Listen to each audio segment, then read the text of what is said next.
जय हिंद। समाजवादी साथियों, मंगेश यादव के परिजनों से मिलने सपा मुखिया अखिलेश पहुंचेंगे पैट्रिक गांव। जी यहाँ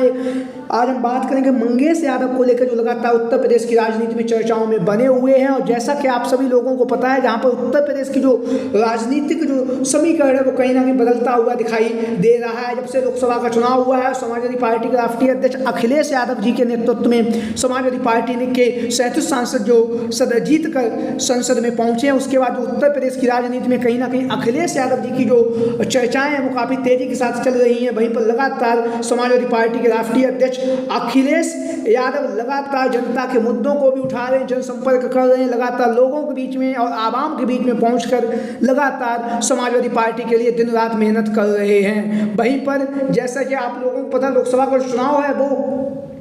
उत्तर प्रदेश की राजनीति में जहां पर अखिलेश यादव ने भारतीय जनता पार्टी को करारी शिकस्त दी है, उसके साथ ही साथ अब उत्तर प्रदेश में 10 विधानसभा सीटों पर उपचुनाव भी होने जा रहा है, जिस उपचुनाव के तहत अखिलेश यादव जी एक बार पुनः भारतीय जनता पार्टी को 10 में से 10 विधानसभा सीटों पर चुनावी मैदान में हराने का जो मन है वो बना चुके हैं। और अखिलेश यादव जी के द्वारा लगातार जमीनी स्तर पर कार्य किया जा रहा है। लगातार लखनऊ पार्टी कार्यालय में बैठकर मंथन का जो दौर है वो जारी है और हर एक संभव प्रयास किया जा रहा है कि किस तरह से उत्तर प्रदेश में 10 में से 10 विधानसभा सीटों पर भारतीय जनता पार्टी को चुनावी मैदान में एक बार पुनः हराया जाए, जिस तरह से लोकसभा के चुनाव में करारी शिकस्त भाजपा को दी गई है। वहीं पर हम बात करेंगे उत्तर प्रदेश में जो आप लोगों को पता योगी आदित्यनाथ जी की सरकार है और उत्तर प्रदेश में जो भारतीय जनता पार्टी जो 80 में 80 सीटें जीतने का दावा कर रही थी वह महज 33 सीटों पर सिमट कर रह गई है। तो उस हार का जो जिम्मेदार है वो कहीं ना कहीं योगी आदित्यनाथ जी के ऊपर हार का ठिकाना फोड़ा गया है। और उसके साथ साथ अब उत्तर प्रदेश में 10 विधानसभा सीटों पर उपचुनाव होने जा रहा है, जिसके लिए योगी आदित्यनाथ जी लगातार मेहनत कर रहे हैं, लगातार जनसंपर्क कर रहे हैं। वहीं पर एक बार पुनः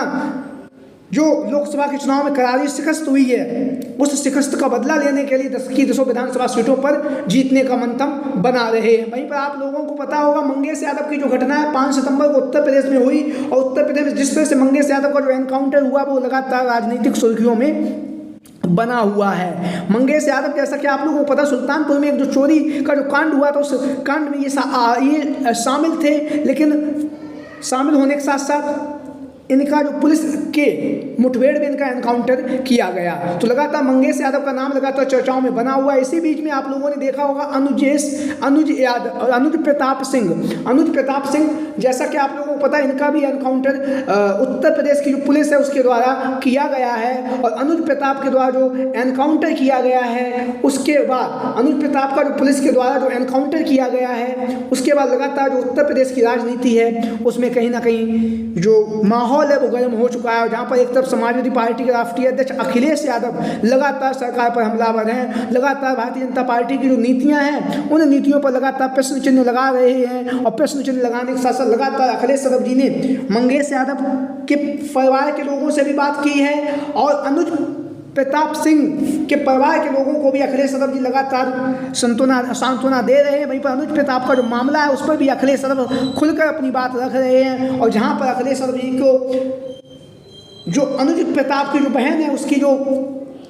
बातचीत जो सोशल मीडिया के माध्यम से सामने आ रही है उस पर अखिलेश यादव जी ने अपनी प्रतिक्रिया भी दी है। और लगातार उत्तर प्रदेश की राजनीति में जिस तरह से एनकाउंटर किए जा रहे हैं उस पर अखिलेश यादव लगातार हमलावर हैं। और हमलावर होने के साथ साथ लगातार उत्तर प्रदेश की जो सरकार है उस सरकार को घेरते हुए भी नजर आ रहे हैं समाजवादी पार्टी के राष्ट्रीय अध्यक्ष अखिलेश यादव जी। और वहीं पर हम आप लोगों को बता दें, जब अब राजनीतिक जो ध्रुवीकरण है वो हो रहा है, जाति समीकरण के हिसाब से राजनीति हो रही है। वहीं पर अब जिस बेहतरीन और शानदार तरीके से अखिलेश यादव जी के द्वारा मंगेश यादव का जो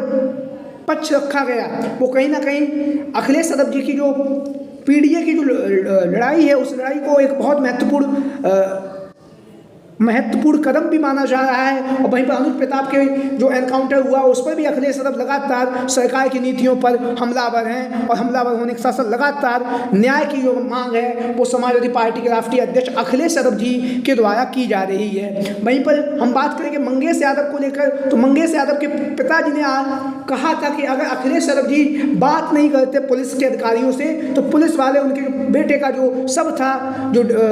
वो भी उन्हें नहीं देते। तो मंगेश यादव के पिता ने जहाँ पर यह बात कही है, वहीं पर अखिलेश यादव जी का जो प्लान है वो अब कहीं ना कहीं जो मंगेश यादव के यहाँ जो घटनाक्रम हुआ है वहाँ पर मंगेश यादव के परिजनों से मिलने का जो कार्यक्रम है वो बन रहा है। और बहुत जल्द ही अखिलेश यादव जी जो मंगेश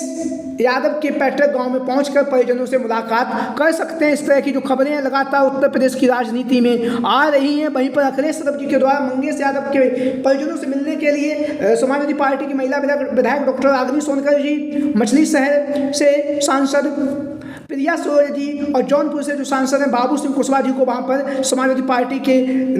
प्रतिनिधित्व के रूप में वहाँ पर भेजा गया। और जो परिवार है उस परिवार के लोगों को शोक संवेदना भी व्यक्त की गई हैं और जो हकीकत है उस हकीकत से अखिलेश यादव जी को रूबरू भी कराया गया है। तो अब अखिलेश यादव जी का भी कहीं ना कहीं जो खबरें सामने आ रही वो ये है कि मंगेश यादव के पैतृक गाँव समाजवादी पार्टी के राष्ट्रीय अध्यक्ष अखिलेश यादव जी जा सकते हैं, लेकिन अभी तक इसका कोई भी औपचारिक ऐलान नहीं हुआ है। सोशल मीडिया के माध्यम से लगातार जो जानकारी है वो चल रही है। आप लोगों की क्या राय है कमेंट बॉक्स में